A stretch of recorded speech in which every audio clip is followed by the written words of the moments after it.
Welcome to Low-Key PD. In this tutorial, I'm going to show you what you can do with a task in Google Tasks.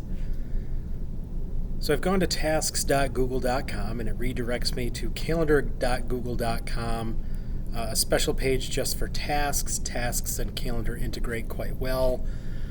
But let's say I've got a task, and the reason why I think tasks is a little bit more powerful than something like Google Keep, where you can take notes, make a list of things, whatever, is the detail you can go into when you create a task.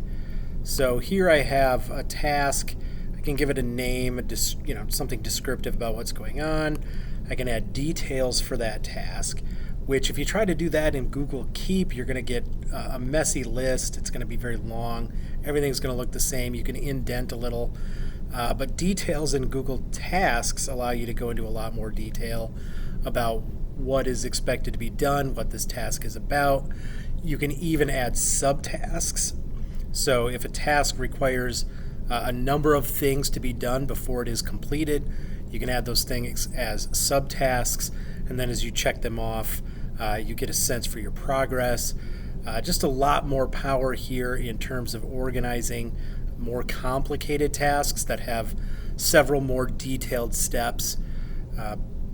Just a lot of details here that you can adjust, take control of for a lot of different difficulty levels and complexities.